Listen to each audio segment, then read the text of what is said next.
Did you make it? Or did you get infected? Did it sweep you up? Did it crush you against the rocks? I love, I love me a good zombie movie, post-apocalyptic adventure. I don't know why I like them so much. It's an interesting thing. It says something about me. I love the idea of whether or not I would be swept up in the Stanford prison experience or experiment rather, and whether or not that's a true thing or not. Do you know what I'm talking about? It's the one where they ran this experiment in the basement where half the students were prisoners and then the other half were the guards, and the guards just ended up abusing the shit out of the inmates. And you're like, oh wow, it's so interesting. How do people get so swept up in that? And I think to myself, there's just no way that I would let myself get swept up in that. And the real extreme example of this, as it always is, we always go to the Nazis. It's like, gosh, if everybody else was doing that, would I have done that as well? Really interesting. So, there was a zombie apocalypse. Would you make it? Would you would you succumb? Would you fight when AI takes over and Skynet goes offline or online and starts wiping us out? What side are you going to be on? So did you make it? Because we're living through this all right now. Did you come out of it?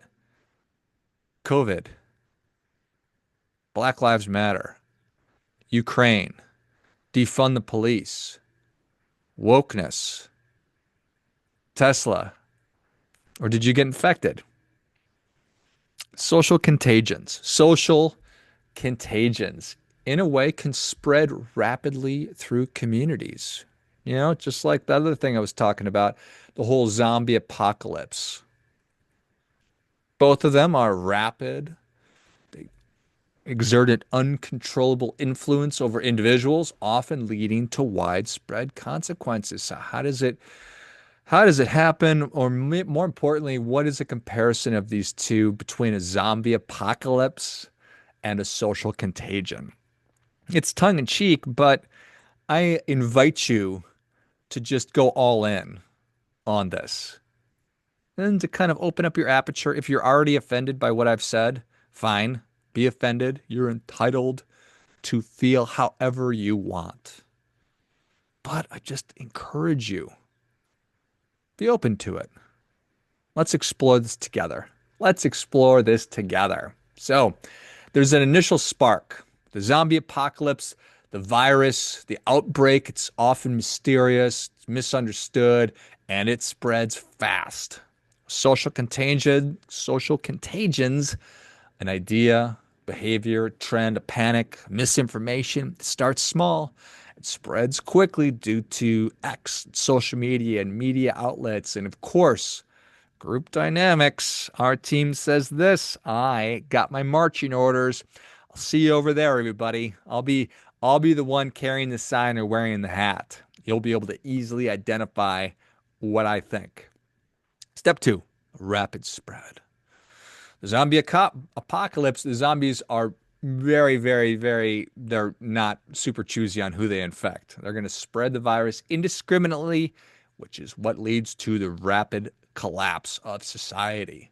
With social contagion, it's probably pretty similar. Certain behaviors, trends, or beliefs spread indiscriminately too. People often jump on the bandwagon without fully understanding the implications, which can lead to social collapse where critical thinking is abandoned.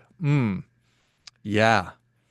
When we just throw in the towel on critical thinking and just go with the message, collapse. Bad things, man. Bad things, man. Step three, behavioral change. With the zombie apocalypse, those who get infected obviously undergo a pretty dramatic and drastic transformation, slowly or quickly losing their humanity and becoming driven solely by the need to consume. Sometimes it's brains or flesh or whatever. Just there are new biological imperatives to spread the disease. With social contagion, Well, we individuals can similarly undergo drastic shifts in behaviors or beliefs. You know, you've noticed it. And you probably point to the other side right now. You're thinking about your uncle or your cousin or whatever, and thinking that asshole totally, totally infected. Uh, People might adopt an extreme political stance or engage in harmful behaviors due to the influence of viral social ideas, effectively losing their ability to think independently. You become a non playable character. Orange man good, orange man bad. You get the idea. Number four, resistance versus conformity. Now, when the zombie apocalypse hits, some people are going to fight. They're going to keep trying to maintain their humanity and survive regardless of the odds. With social contagion, some individuals resist societal pressures to conform or follow the latest trends. They resist, while others are more susceptible, often going along with the crowd out of fear or desire for acceptance. This is such a big one right here, isn't it? Oh my goodness. So many of us are going along to get along. We don't want to upset the apple cart. I don't want to be on the wrong side of history. Da, da, da, da, da, da, da. Then there's some people that just put up two middle fingers and say, over my fucking cold, dead body. I don't know where you come down on that one. What do you think? Would you have gone along with it? We don't have to go through these hypotheticals anymore, though. Did you? Did you go along with this? Be embarrassing if you did, I'm sure. Plenty of things I've done that I'm embarrassed about. Things I've fallen into, been tricked, went along with it. Who knows? Step five, the survivors. The zombie apocalypse and the aftermath, the survivors are left to rebuild. Often it's only the most resilient and adaptable that make it through. With the social contagion, after the initial frenzy of social contagion, there may be a return to reason where the survivors are those who can think critically, resist herd behavior, and return to their personal values. Ah, that's right. Supposed to have those values not just because of trite nonsense, but because it's going to help me to take in information, filter it, and make good decisions. That's what values are. Values are the filters through which we take in information and make our next best move. Not just nonsense that you talk about because it's cool or you felt like you were supposed to. No, it's your compass. It is your map. It is how we navigate the world and how we process information. Step six, the long-term impact of a zombie apocalypse. Wow, holy cow. Different world for sure, right? Survivors have to figure it out. Things are never going to be the same, may never be the same. With social contagions, the norms and behaviors and beliefs can shift permanently. Even after the initial spread dies off, people may be left with altered perspectives or habits, which I think a lot of the time is the idea. So it's a pretty good metaphor for how easily ideas, behaviors, and beliefs can be infectious in today's uber connected world. It can lead to fascinating exploration of social psychology and herd behavior, and of course, unchecked group think. Ugh. Ugh. If everybody was jumping off a bridge, would you jump off too? No, I would not. I would not. I am one to say the emperor has no clothes. This whole thing is bullshit. Why are we just going along with it? So, I have judgments. I make judgments about everything. And if you don't, good for you. But I certainly make judgments about everything. My opinions change on things, but I make judgments. Say yes to this, no to that. And I use it. My values are what drives those judgments. My past experiences, what I believe to be true, the life that I want to have. Take all those things into consideration. That's what critical thinking is. You take in new information, you consider all the possibilities, try to consider the motivations, and then you try and make good decisions moving forward. And that's what this is all about. So, COVID-19, it became a global contagion really quickly. A lot of fear, a lot of misinformation, a lot of precautionary measures like social distancing and mask wearing. Whew, yikes. People were forced to adjust our routines. Everything changed. Everything changed. Resistance versus conformity with COVID, a split emerged between those who followed health mandates and those who resisted them. Some of us saw it as an overreach, some of us saw it as a necessity for safety. BLM, Black Lives Matter, gained massive momentum after the Floyd thing in 2020, resulting in global protests, rallies, lots of stuff going on there. The movement pushed for greater awareness of systemic racism, police reform, and social justice. It's defunding the police. All this stuff came out. Resistance versus conformity, while BLM inspired solidarity and calls for justice, something that I think are very, very valuable things. There were also segments of society that resisted or criticized the movement, seeing it as too radical or divisive.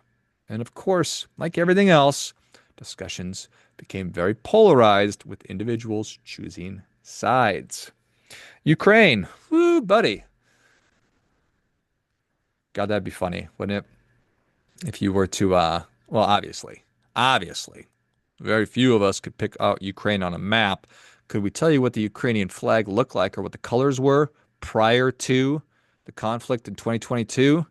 I'm guessing no, but I sure do know what it looks like today. So the war, sparked by Russia's invasion in 2022, became a key geopolitical issue. People all of a sudden were experts in NATO and military alliances and international diplomacy, and oh my goodness, it was a lot. Support was widespread, but there were also those who questioned the West's involvement, with some seeing it as a conflict that didn't necessarily affect their nation's interests, and still a lot of people wondering where all that money went. Maybe we'll get to the bottom of that one sometime. Oh my goodness, wokeism. Woke culture. The term woke evolved to describe a heightened awareness of social justice, particularly related to race, gender, and inequality. Yeah. It spread rapidly through media, academia, and social media as a way to signal activism and progressive values. Many individuals adopted progressive stances on diversity, inclusion, and equity. Corporations made diversity statements and land acknowledgments. And schools and workplaces introduced new policies to address social inequalities. Whew. Resistance versus conformity to the woke movement has been controversial, with critics arguing it promotes political correctness and censorship. Supporters view it as a necessary thing for social progress. But critics also worry it stifles free speech and independent thought. Oof. Are those important things? Are free speech and independent thought important? Ugh. My goodness. Are free speech and independent thought the only things that are important? Pretty close. Free speech, really important. Independent thought, really important. Otherwise, you are going to get eaten by a zombie. And then you are going to become a zombie and eat other people, thus turning them into zombies. Is that what you want? Do you want to be a zombie that is eaten and eats people and makes more zombies? Is that what you want? It is? Oh, of course it's not. You want to be an independent, free thinking person. Finally, Tesla. This Tesla backlash. Do you know Elon Musk? Oh my goodness. You thought the two words Donald and Trump were triggering. Elon and Musk, those are good ones too. So he got involved with Doge. He I guess that's it. He got involved with Doge, and all of a sudden, consumers and investors pulled back from supporting Tesla and Elon Musk. They were worried about what was going on, and they started vandalizing and blowing up car dealerships and stopped buying things. And they started confronting people on the streets and keying Teslas and destroying them. Wild. The resistance versus conformity on this one, there's clear divide between Musk's supporters who see him as a visionary and detractors who see him as irresponsible and reckless. His approach to business communication is certainly polarizing. So, whew, gosh, I love it. I love thinking about this stuff. I think it's absolutely fascinating. I hope you do too. I think that What we're looking for is more independent thought and more speech on this stuff. And for people to feel comfortable raising their hand and say, I don't like this. I don't think that this is right, because none of these things are right or wrong. What I've just gone through are some of the most polarizing and nuanced issues that we've ever gone through, and we're just in the thick of all of it still, it seems. So, I mean, all this stuff, social contagion, it spreads through different networks, social media, protesting, the news, whatever. And they're very, very, very, very polarizing. And I mean, groupthink is one of the worst things that is out there. It's just lazy.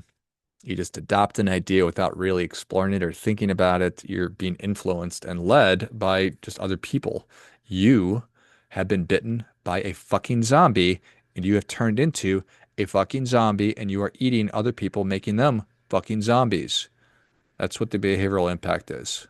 So what's to be done about this? I'm not just going to bitch about it. No, I have ideas and thoughts for how to stop doing this. The first one being mind your own fucking business. Mind your own business. Mind your own business. What does that mean? Well, it means you need to focus on what you can control. You need to emphasize and really highlight and elevate your personal responsibility, focusing on your actions, your mindset, your thinking, rather than on what other people are doing. You worry about you. You do you, buddy. Don't worry about what I'm doing. When you focus inward, helps you to improve yourself, your personal growth, your overall effectiveness without you getting swept up in this nonsense. The next thing is I want you to consider the difference between signaling that you are a virtuous person and actually being a virtuous person. I've been thinking a lot about the virtue of kindness because it's an absolute virtue. Every one of us is capable of being kind, and we're all capable of being complete fucking assholes. Choose kindness. Choose kindness. Choose exercising virtue versus signaling virtue. Being virtuous versus appearing to being virtuous. You flying your flag and making your hashtags on social media, but being a total cocksucker in real life, that doesn't make you a virtuous person. That makes you a lame ass virtue signaling douchebag. Stop doing that. Be a virtuous person. Start with kindness. So be kind in every interaction you have with other people, online and offline. And second, focus on the virtue of excellence. Also a virtue. Every single one of us is capable of doing our best, and every one of us is capable of being a mediocre shitbag. Do your best. Do your best as frequently as you can versus being a mediocre shitbag. So be virtuous versus simply signaling your virtue. This is going to require work, though. And all of this is designed to increase your personal agency. We have to accept ownership of everything in our lives. And it strikes me that if you are one to get swept up in a social contagion, it's because you're just going along. You're going along with the current of life, and you're viewing that your team is now marching in that direction, and you don't want to be left behind. You have no ownership. You're simply just going along with what everybody else is saying. You're being a lemming. You are jumping off the bridge because everybody else is doing it. Make up your own mind. Understand what your values are. Understand what you believe to be true and accurate, and then pursue that. Set clear goals. Define what you want. Get to work doing it. When you do that, you'll develop self-discipline. You'll show yourself that you're capable of doing these things. And then resist the external distractions. Tune it out. If you find yourself getting worked up by what you're reading on the internet, stop reading it. It's not helping you. Is what you're doing getting you closer to the life that you want, or is it getting you further away? I don't know. I think that many of us do not like ourselves. And there's times I don't like myself either. I'm extremely viciously self-critical, which is why I focus on being kind. Try to be kind to others. I try to be kind to myself. I don't hate myself by any stretch of the imagination, but I do go through stages where I hate myself and my behavior. But it's not that I hate me, it's that I hate the things that I do. And I think that that's an important thing to consider.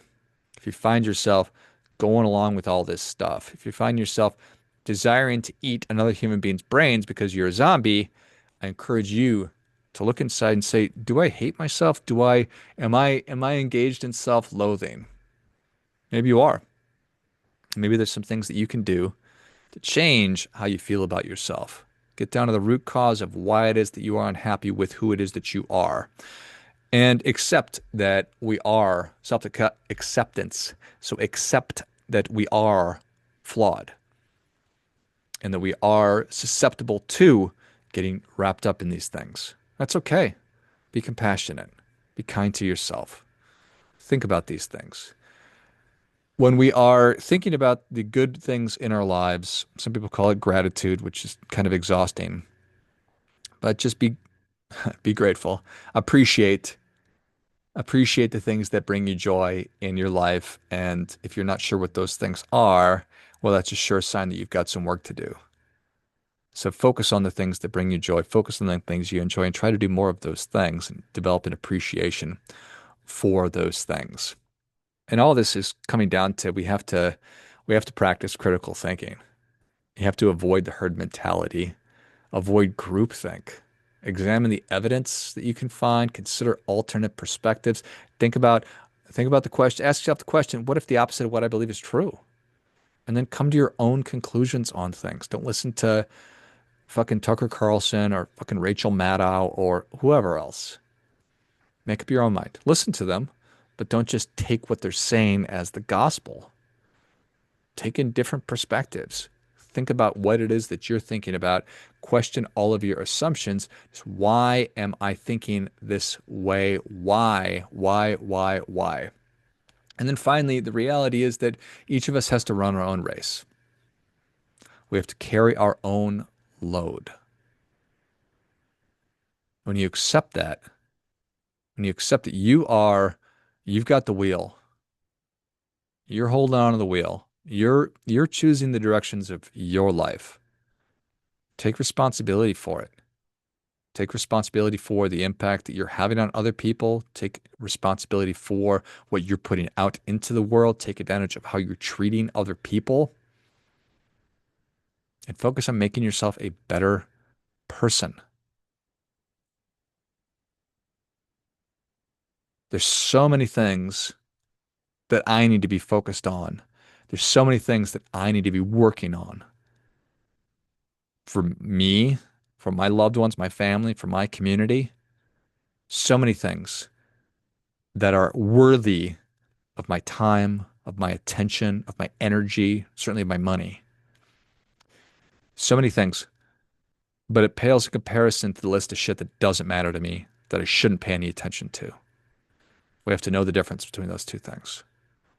You need to decide what matters to you, and then you need to do what's necessary in service of what matters to you. And you do that by making good decisions about how you're allocating your resources, time, attention, energy, and money. So when you're giving your resources to this nonsense, these nonsensical things, it's not to say that there's not terrible things that are going on in the world that could benefit from your attention. I'm just not sure that the list that I just went through are any of those things. If you think about it, you do your work, you go through your process, you decide that they are, well, you can tell me to fuck off. Great. Please. I invite that. But I'm guessing that most people out there not doing that, not going through the exercise. They're just going along with it. As always, do your part by doing your best.